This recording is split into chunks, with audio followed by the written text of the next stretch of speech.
तो स्टार्ट करते हैं। देखो भाई, electrostatics, potential energy, potential energy इसे हम यू से रिप्रेजेंट करते हैं और ये स्केलर क्वांटिटी होता है। क्लियर है क्या बात? पोटेंशियल एनर्जी क्या होती है? जैसे मैंने आपको लास्ट लेक्चर में बताया कि जो इलेक्ट्रोस्टैटिक फील्ड है, इलेक्ट्रोस्टैटिक फील्ड एक कंजर्वेटिव फील्ड है, is conservative field, conservative field होती है, यानी कि work done by conservative force depends upon the initial and the final point, not work done by the conservative field depends upon the initial and final points, it does not depend upon path followed. Clear है? तो ये conservative field है। Conservative field के लिए ही potential energy का concept होता है। Potential energy is defined. आई बात समझ में? जैसे ग्रेविटेशनल फील्ड यानी ग्रेविटेशनल फोर्स जो है कंजर्वेटिव फोर्स होता है, इसी तरीके से इलेक्ट्रोस्टैटिक फोर्स भी कंजर्वेटिव फोर्स या कंजर्वेटिव फील्ड में आती है। तो उसके लिए भी पोटेंशियल एनर्जी है, उसके लिए पोटेंशियल एनर्जी है। तो पोटेंशियल एनर्जी क्या होगी? जैसे कि आप इस एग्जांपल को देखो, अगर जो मैं इस पेन को ऊपर ले जाता हूं तो मेरे को क्या करना पड़ेगा? मेरे को फोर्स लगाना पड़ेगा। आप ग्रेविटेशनल की कंडीशन में देखो, मान लीजिए ग्राउंड है और आप इसे ऊपर ले जा रहे हो ऐसे पकड़ के, तो नीचे तो mg लगेगा और ऊपर आपको F एक्सटर्नल लगाना पड़ेगा।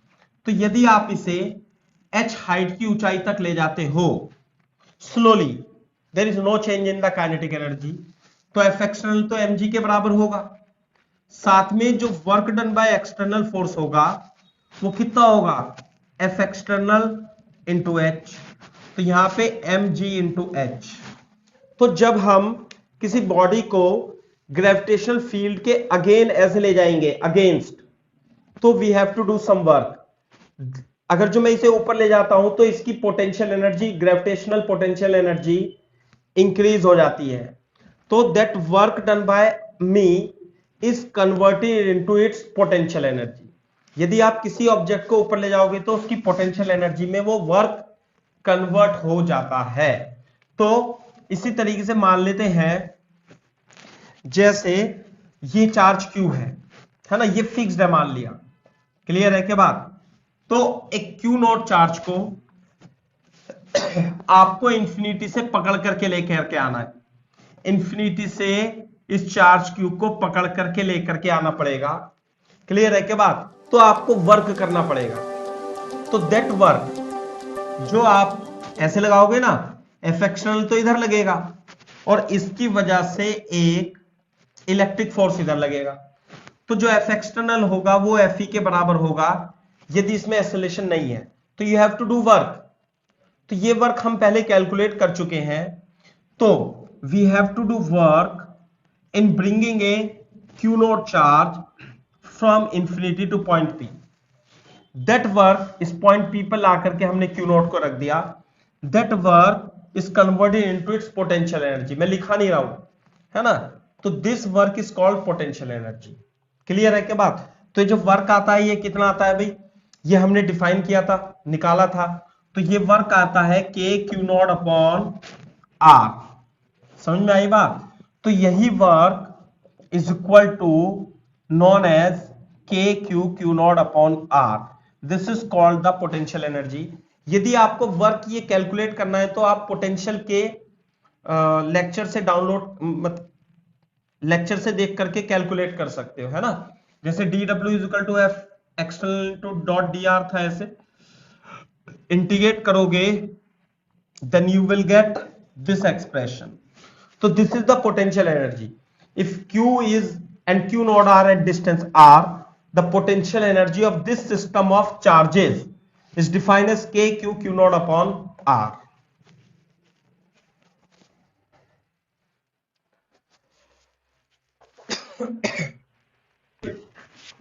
ये है। तो इसकी यूनिट क्या होगी? यूनिट लिख लेना, इसकी यूनिट इज जूल। सही है? और देखो बोर्ड पे देखो, जबकि पोटेंशियल कैसे डिफाइन था? पोटेंशियल डिफाइन था external work from infinity to point P divided by Q not, है ना? तो V इज इक्वल टू, और ये वर्क जो हम वर्क करते हैं वो इसकी पोटेंशियल एनर्जी में कन्वर्ट हो जाता है। तो potential, this is the relation between potential energy and electric potential, या इसे U is equal to Q not into V भी लिख सकते हो। और V क्या था? जैसे इसकी वजह से यहां पे पोटेंशियल कितना था भाई? Q not K Q upon R, तो potential K Q not upon R, potential energy ऐसे हो जाती है। ये स्केलर क्वांटिटी होती है। कैसी क्वांटिटी है? स्केलर क्वांटिटी है। दूसरी बात, ये पॉजिटिव हो सकती है, नेगेटिव हो सकती है, और जीरो भी हो सकती है।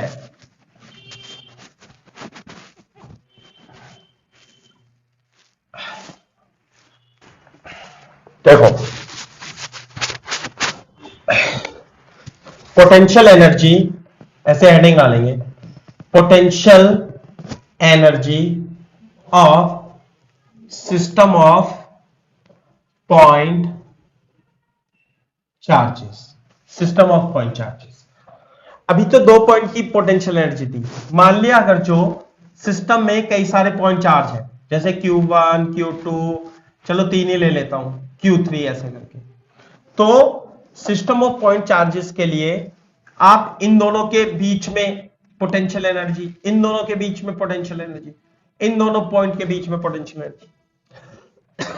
अगर जो मान लिया कोई चार्ज Q4 भी है, तो फिर इन दोनों के बीच में पोटेंशियल एनर्जी, इन दोनों के बीच में, इन दोनों के बीच में U6। तो what is the potential energy? Basically potential energy is the work done by external agent in bringing all these charges from infinity to constitute this system of charge। Hindi में बोले तो पोटेंशियल एनर्जी किसी system की, point of charge system की potential energy उस work के बराबर होगी जो उस सिस्टम को इनफाइनाइट से उन पॉइंट्स तक लाने में वर्क करना पड़ता है, वही पोटेंशियल एनर्जी के इक्वल होगा। क्लियर है बात? अब थोड़ा सा मैं मैथ्स में बता देता हूं। अगर जो जैसे मान लिया हमारे पास चार चार्ज है, या 5 चार्ज है, या 6 चार्ज है, तो सबके बीच में इंटरेक्शन होता है और उनकी पोटेंशियल एनर्जी होती है। तो जैसे 4 चार्ज है, तो इसमें पोटेंशियल एनर्जी के जो टर्म्स बनेंगी 1 2 3 4 5 6 बनेंगी। अगर जो 5 होगी तो कैसे करेंगे? NC2। यदि मान लिया हमारे पास n नंबर ऑफ चार्जेस हैं, कितने चार्जेस हैं? 1 2 3 4 5 6 n। तो जैसे आप तो मैथ्स के स्टूडेंट हो, तो NC2 किन्हीं भी 2 चार्ज को अपने को सिलेक्ट करना है, तो it will be the number of terms of potential energy, है ना? Number of terms of potential energy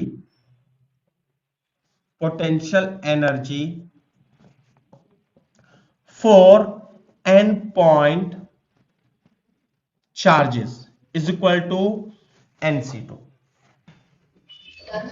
ठीक है? तो जैसे अब मैं कुछ छोटे छोटे सवाल करा देता हूं, आप उसमें पोटेंशियल एनर्जी कैलकुलेट करके बताना। जैसे देखो example, find electrostatic potential energy of following system of point charges. कैसा? पहला लिख देता हूं, मान लिया ये चार्ज रखें 2a, 0 0, 0 -2a, 0। यहां पर 1 माइक्रोकूलम, 2 माइक्रोकूलम, -1 माइक्रोकूलम, ये 3 चार्ज है, पहला केस है। तो अब हमें इनकी सिस्टम की पोटेंशियल एनर्जी निकालनी है। तो कितने पेयर बनेंगे? देखो एक तो इनके बीच में पोटेंशियल एनर्जी, एक इनके बीच में, और एक इन दोनों के बीच में पोटेंशियल एनर्जी। तो जो टोटल पोटेंशियल एनर्जी होगी सिस्टम की, वो जाएगी U1 plus U2 plus U3 इन दोनों के लिए। के Q1 साइन के साथ लेंगे, potential energy between 2 point charge में ये Q1 Q2 रखेंगे तो इन्हें इसमें साइन के साथ रखेंगे।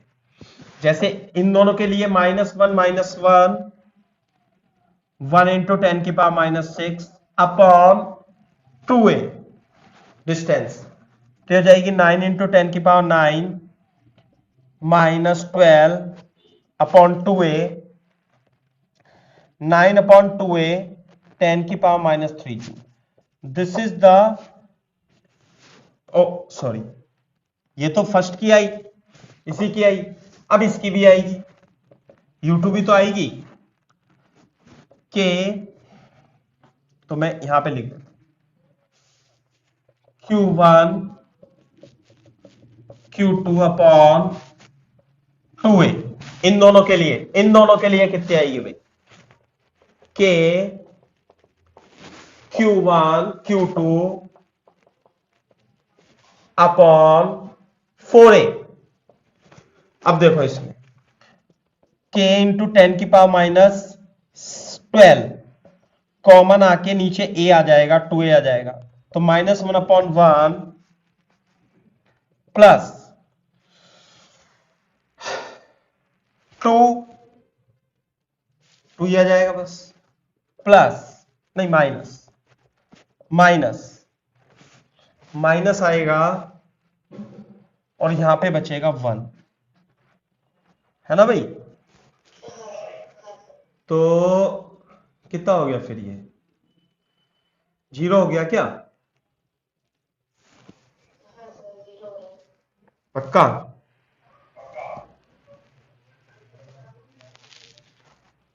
-1/2a प्लस 1/a -1/2a, बिल्कुल सही बात है। तो 0 हो गया है, तो टोटल सिस्टम की पोटेंशियल एनर्जी कितनी हो गई? 0 हो गई। हो गई तो हो गई, अब क्या कर सकते हैं? ठीक है।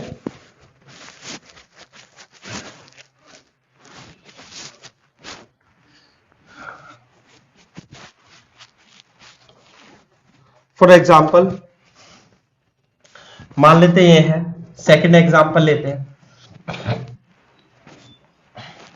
ये इक्विलेटरल ट्राइंगल है, Q0 2Q0 और -Q0, साइड LL है, तो इसकी पोटेंशियल एनर्जी निकालनी है। तो कैसे निकालेंगे भाई potential energy? Find potential energy of the system. तो 3 टर्म बनेंगे, U1 U2 U3। तो इन दोनों के लिए K Q1 Q2 upon R, इन दोनों के लिए K Q1 Q2 upon R, इन दोनों के लिए K Q1 Q2 upon R। तो कितना आएगा भाई? K Q0 square upon L 2 - 2 - 1, this is the potential. तो ऐसे है, जैसे कि एग्जाम्पल करना, ऐसे लिख देता हूं, फाइंड पोटेंशियल एनर्जी, शॉर्ट में लिख दिया, आंसर आपको बताना है, +Q +Q +Q +Q। पहला चित्र ये है, दूसरे चित्र में -Q +Q -Q +Q ये है, और तीसरे चित्र में -Q -Q +Q +Q, एक चित्र ये है, सही है। और साइड क्या है? स्क्वायर है, स्क्वायर के कॉर्नर पर 4 चार्ज रखें। तो आपको तीनों केस में find potential energy in each case.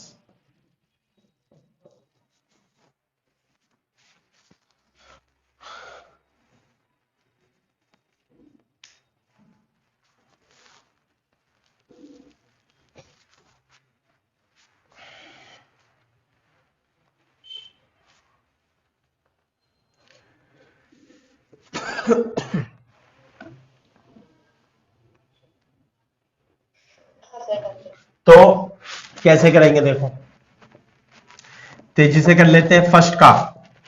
हाँ भाई, कितने पेयर बनेंगे इसमें? 6। कौन कौन से? एक तो बनेगा देखो इन दोनों के बीच में U2, U3, U4। और कौन कौन सा पेयर बनेगा बताओ? U5 and U6।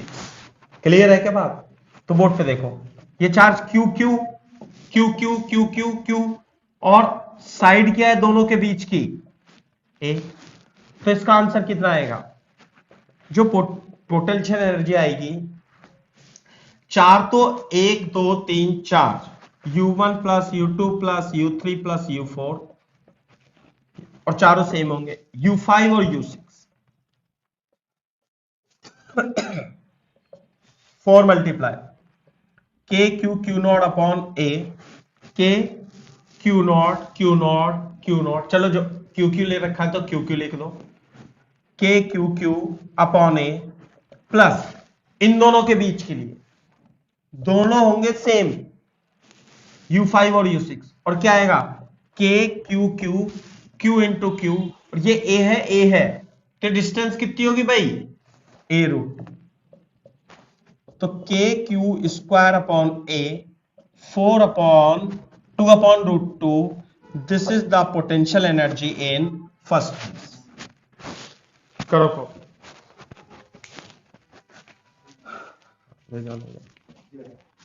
करो करो।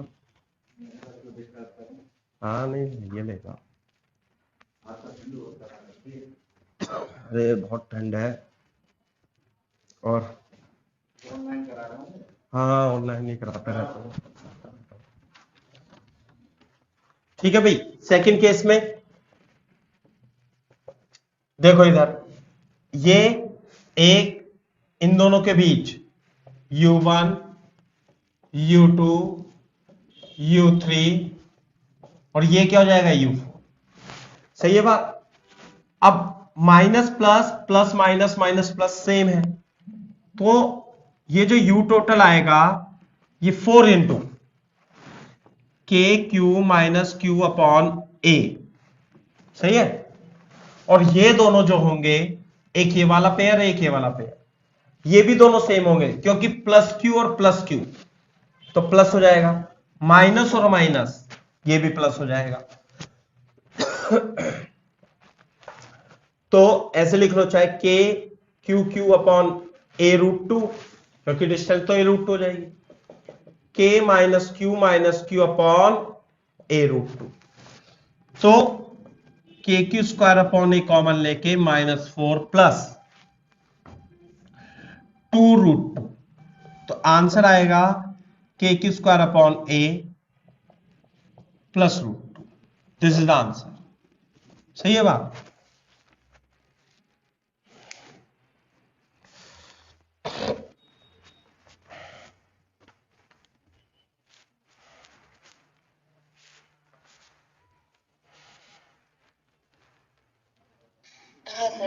सही है? थर्ड का आंसर देखो, थर्ड वाले केस का, थर्ड वाले केस में, हाँ भाई, U1 U2 U3 और U4 ऐसे, तो माइनस माइनस अपॉन ए, तो plus plus minus upon A, ये प्लस प्लस अपॉन ए, है ना, minus minus plus minus Q upon A. बोलो ए क्या आएगा? ये प्लस प्लस माइनस और plus minus, K Q minus Q upon A. तो ये देखो, ये इससे कट जाएगा, ये इससे कट जाएगा, बचेगा ये minus K Q square upon A. This is the answer. Clear है बात? तो इस तरीके से आप से कर सकते। एक ही एग्जांपल है, ये एक्स एक्सिस वाई एक्सिस, ये हमारे पास क्यूब है और सभी कराते हैं, हम भी करा रहे हैं, देखते हैं आपसे किस तरीके से आपसे सॉल्व करते हैं। और क्यूब के ईस्ट साइड पर, on east side of cube,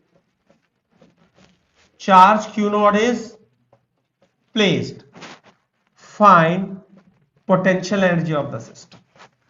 यहां भी Q नॉट है, Q नॉट है, और क्यूब की साइड, साइड ऑफ क्यूब कितनी मान लेते हैं? A मान।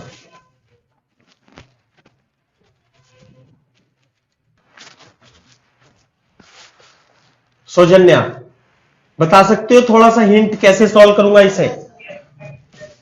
बताओ बताओ।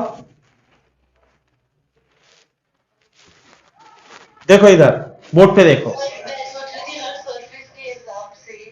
हाँ हाँ हाँ, पेयर कितने बनेंगे?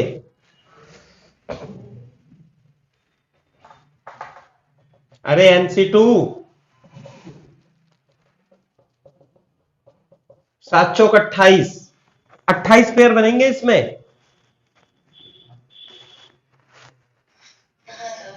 अब देखो 28 पेयर कैसे अपन,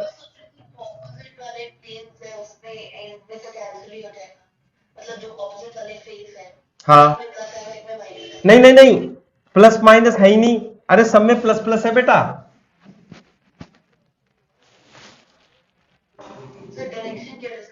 नहीं नहीं नहीं, डायरेक्शन क्यों, ये तो स्केलर क्वांटिटी है ना, डायरेक्शन कहां से आया इसमें? पोटेंशियल एनर्जी 2 पॉइंट चार्ज की के क्यू नॉट अपॉन आर होती है। तो जैसे इसकी पोटेंशियल एनर्जी इतनी होगी, इन दोनों की इतनी होगी, यदि मैं इसे ले लूं तो वो कितनी होगी? के क्यू नॉट अपॉन R√2 होगी।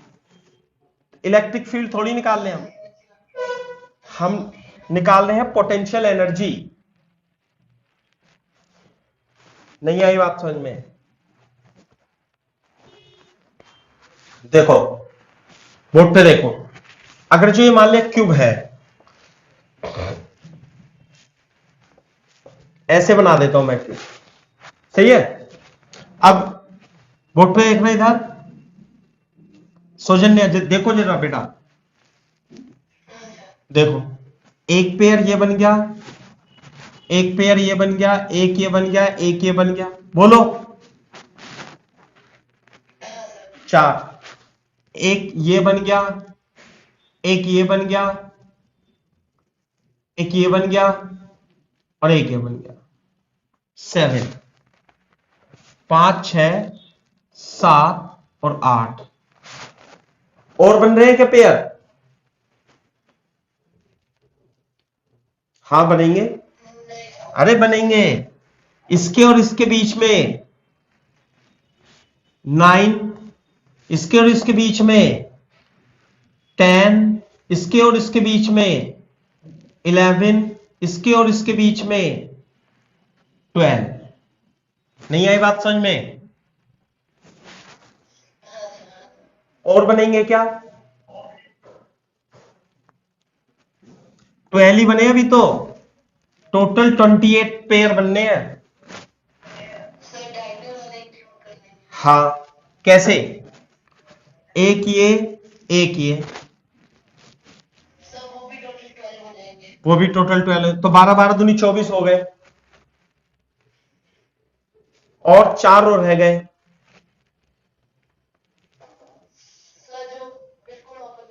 क्यूब डायगोनल ये वाली और ये वाली डायगोनल, 2 तो ये हो गई और 2 ये हो गई, तो 4 बनेंगे ऐसे। तो टोटल 28 हो जाएंगे। तो आंसर लिख दूं 12।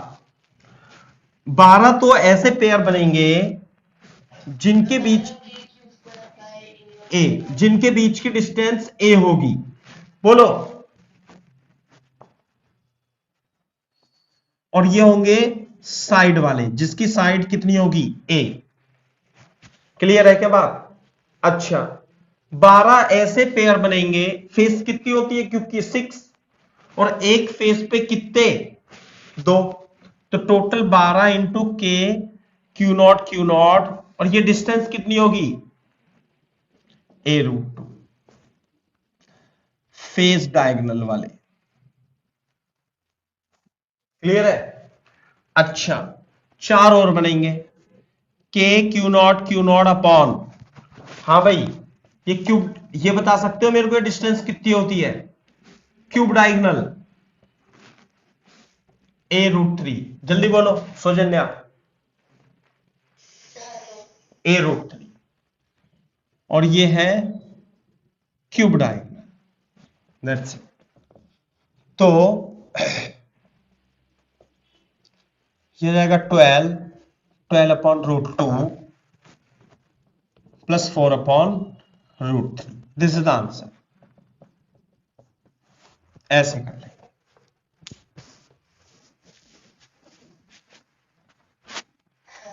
हैं तो आपको सोचने होंगे कि पेयर कौन कौन से बनेंगे।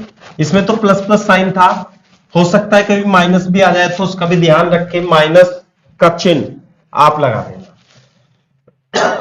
इंपॉर्टेंट पॉइंट बता देता हूं मैं। मान लेते हैं ये क्यू है, ये पॉइंट ए है, ये पॉइंट बी है, सही है। पहले क्यू नॉट यहां था, स्मॉल क्यू मान यहां पे था, पहले ए पे था। तो जब ए पर था तो क्यू और क्यू के बीच पोटेंशियल एनर्जी ऑफ सिस्टम कितनी होगी अपॉन आर। बोलो, नहीं आई बात समझ? अब उसे हम पकड़ के स्लोली बी पे ले आएंगे, ऐसे करके आर भी हो जाएगा। क्लियर है क्या बात? तो बोर्ड पे देखो, यहां पर पोटेंशियल कितना था K Q upon R A, B पर पोटेंशियल कितना था K Q upon R B. तो ए से बी, जब आप ए से बी चलोगे तो पोटेंशियल डिफरेंस कितना होगा के क्यू अपॉन आर बी। बोलो। और पोटेंशियल डिफरेंस पढ़ाया था मैंने आपको, पोटेंशियल डिफरेंस किसके बराबर होता है बेटा? ये होता है work done by external agent A to B upon Q not, यही तो होता है पोटेंशियल डिफरेंस। अगर जो मैं क्यू नॉट की मल्टीप्लाई कर दूं यहां पे, क्यू नॉट ए से बी, क्यू नॉट की यहां Q not upon R B K Q upon R A, हाँ भाई ये किसके बराबर है यूबी माइनस यूए। तो जो एक्सटर्नल वर्क होगा ए टू बी वो किसके इक्वल होगा? It will be equal to the change in potential energy, change in potential energy. वो तो होगा ही। बोर्ड पे देखो आप, जैसे आप ग्रेविटेशन से समझ लो, आप जब आप इसे ऊपर ले जाओगे तो एक पॉइंट से दूसरे पॉइंट तक ले जाने में जो वर्क होगा वो उसकी चेंज इन पोटेंशियल एनर्जी में कन्वर्ट हो जाएगा, है ना। तो बोर्ड पे देखो, is equal to delta U. लेकिन सेम टाइम पे आप एफ एक्सटर्नल तो इस पे इधर लगाएंगे, और फील्ड का जो फोर्स लगेगा, फील्ड वो इसके अपोजिट लगेगा। तो हमेशा ध्यान रखना है आपको, जो work done by external agent होता है कंजर्वेटिव फोर्स फील्ड के केस में, it is equal to change in potential energy. Also minus work done by field is equal to work done by external agent is equal to delta U. और board पे देखो इधर, U तो था Q not into we, ऐसे था ना U, तो डेल्टा U जो होगा Q not into delta V। तो जो डेल्टा U होगा it is also equal to Q into delta V। यानी जो हम वर्क करेंगे वो चेंज इन पोटेंशियल एनर्जी में कन्वर्ट हो जाएगा, है ना। और Q नॉट इंटू V ये क्या है, चेंज इन पोटेंशियल। बात समझ में आती है, चेंज इन पोटेंशियल। कॉपी कर लो एक बार इस स्टेटमेंट को, बहुत सही है बात, ऐसे करके। तो ये किसी भी कंजर्वेटिव फील्ड के लिए ये हमेशा इक्वल होता है, चाहे स्प्रिंग फोर्स के लिए भी इक्वल था, ये ग्रेविटेशनल फोर्स के साथ स्प्रिंग फोर्स के लिए भी हम इसे लगाते हैं। जब आपने एसएचएम या मतलब स्प्रिंग एनएलएम में पढ़ा था, तो स्प्रिंग फोर्स भी कंजर्वेटिव फोर्स होता है और उसमें भी हम इसे यूज करेंगे। सही है। जैसे फॉर एग्जांपल मान लिया हमारे पास एक सिस्टम ऑफ चार्ज है QQ और ये 2a 2a 2a साइड पे रखे हुए हैं। अब हम क्या करते हैं, इन्हें पकड़ करके एक ट्राइंगल, इनके ट्राइंगल का साइड चेंज करके ए ए कर देते हैं। ये तो Q है, this is Q, this is Q, है ना। What is the work done, find work done if side of equilateral triangle, equilateral triangle becomes A from 2A। मैंने शॉर्ट में लिख दिया, देखो क्वेश्चन, 2A की साइड पर चार्ज थे 3 QQQ, अब उसे ला करके AA पे कर दिया, तो वर्क निकालना है।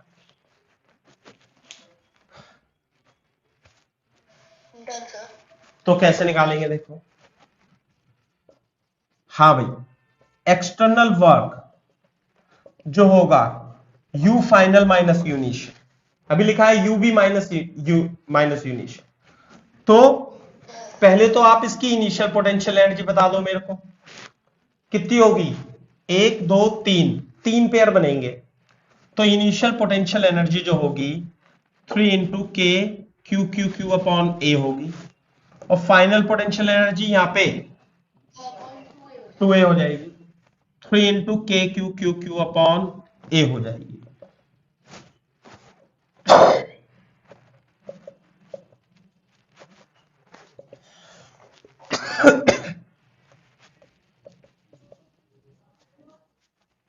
This is the external work. अगर जो आपसे पूछे वर्क डन बाय फील्ड, तो इसका minus, this the work done.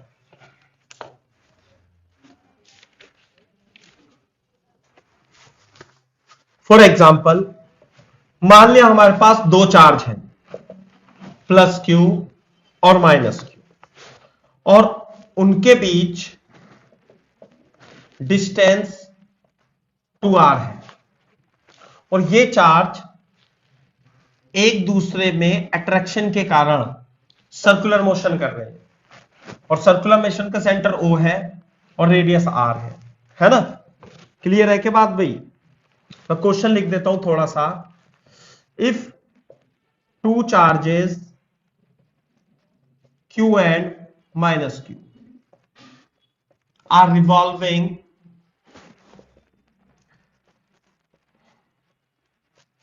in circle of radius R, find first speed of radius R due to electrostatic attraction. थोड़ा सा और लिख लो, find first point kinetic energy of system, second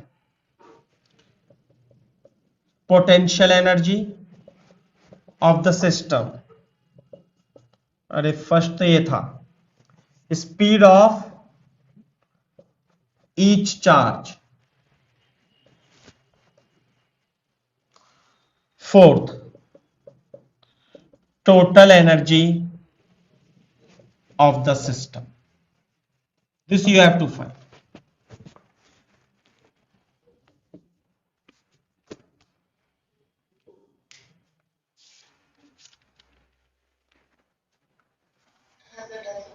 तो कैसे करेंगे बताओ?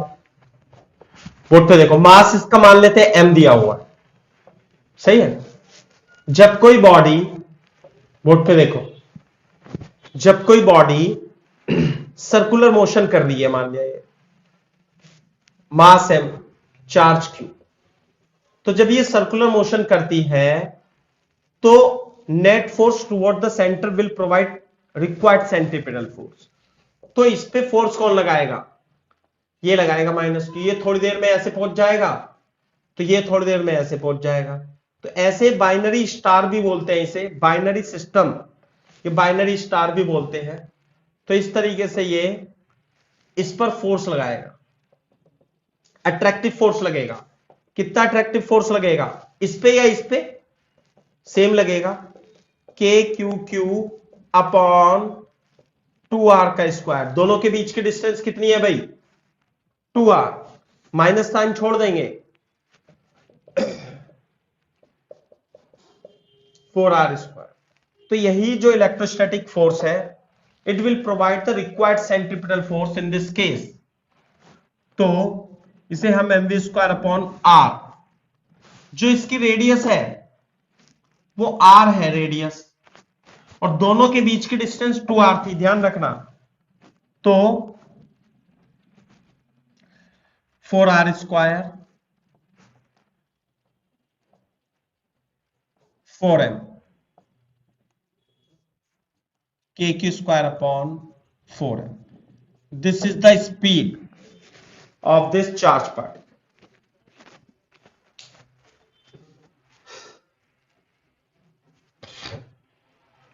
Half mv square is the kinetic energy. लिखो, टोटल काइनेटिक एनर्जी। दो, हाँ, दो पार्टिकल है, दो, तो half m v square m into K Q square upon 4m। Total kinetic energy पूछिए, है ना, तो आप अपने हिसाब से कर सकते हो, अपॉन m से m कट गया, के क्यू स्क्वायर अपॉन, बिल्कुल सही बात। पोटेंशियल एनर्जी, टोटल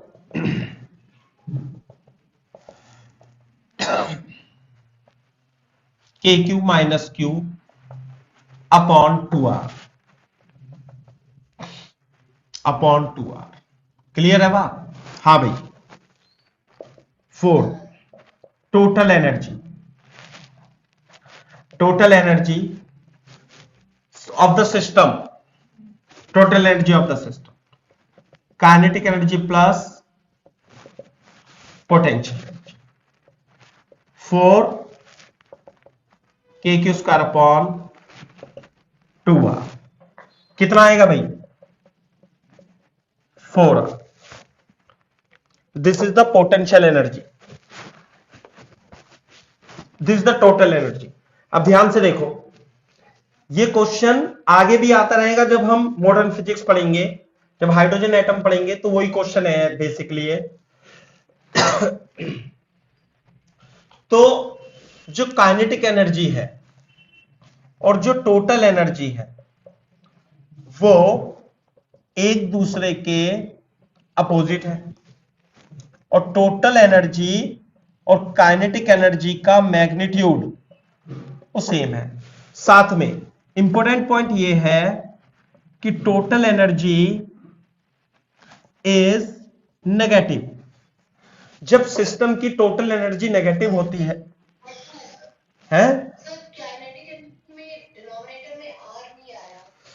आर नहीं आया, आर नहीं आया तो आर यहां लगाना पड़ेगा अपने को, सही है। तो एम आर यहां पे रह गए, है ना, से कट जाएगा। अब सही है।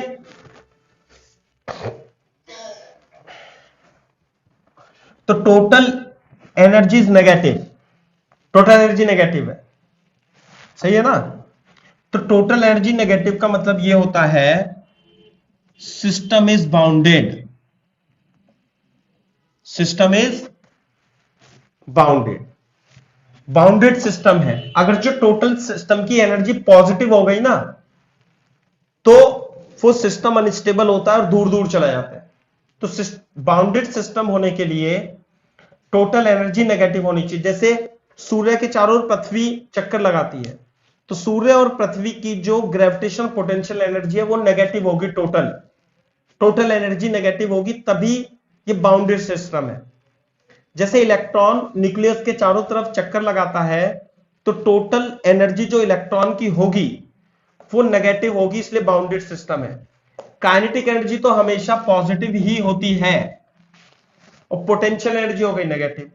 और यहां पे टोटल काइनेटिक एनर्जी और टोटल एनर्जी का मैग्नीट्यूड सेम ही रहेगा, सेम ही रहेगा। बात समझ में आई, सेम ही रहेगा। जबकि जो पोटेंशियल एनर्जी है वो मैग्नीट्यूड में ज्यादा होगी, पोटेंशियल एनर्जी मैग्नीट्यूड में ज्यादा होगी। काइनेटिक एनर्जी जो होगी वो पोटेंशियल एनर्जी के मैग्नीट्यूड का आधा होगी।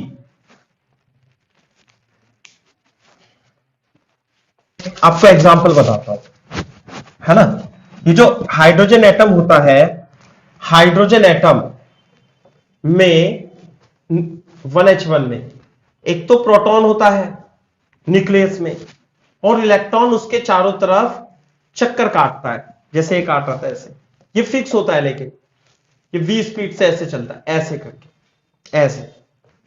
तो जो इसकी टोटल एनर्जी आती है ना, जब हम कैलकुलेट करेंगे सेम फॉर्मूले से, सेम डेरिवेशन करके, तो जो टोटल एनर्जी आएगी वो -13.6 इलेक्ट्रॉन वोल्ट आती है। इलेक्ट्रॉन वोल्ट मैंने शायद आपको बताया, जिन्हें नहीं बताया, इलेक्ट्रॉन वोल्ट का मतलब होता है 1.6 इंटू 10⁻⁻19 जूल। याद रख लेना, अगर जो नहीं बताया हो तो आएगा, इस चैप्टर में भी है। एक इलेक्ट्रॉन वोल्ट एनर्जी, जब एनर्जी बहुत छोटी होती है, जब हम चार्जेस इलेक्ट्रॉन प्रोटॉन की एनर्जी लिखते हैं तो जूल में नहीं लिखते, क्योंकि जूल तो बड़ी यूनिट है, तो इलेक्ट्रॉन वोल्ट में लिखते हैं। तो इस सिस्टम की टोटल एनर्जी -13.6 इलेक्ट्रॉन वोल्ट होगी, जैसे ये है। तो जो पोटेंशियल एनर्जी होगी वो कितनी होगी भाई, -13.62 इंटू कितनी आएगी, इलेक्ट्रॉन वोल्ट। आ गई बात समझ में? नहीं, ये पोटेंशियल एनर्जी हो जाती है। और काइनेटिक एनर्जी किसके बराबर होगी, काइनेटिक एनर्जी टोटल एनर्जी के मैग्नीट्यूड के बराबर होगी।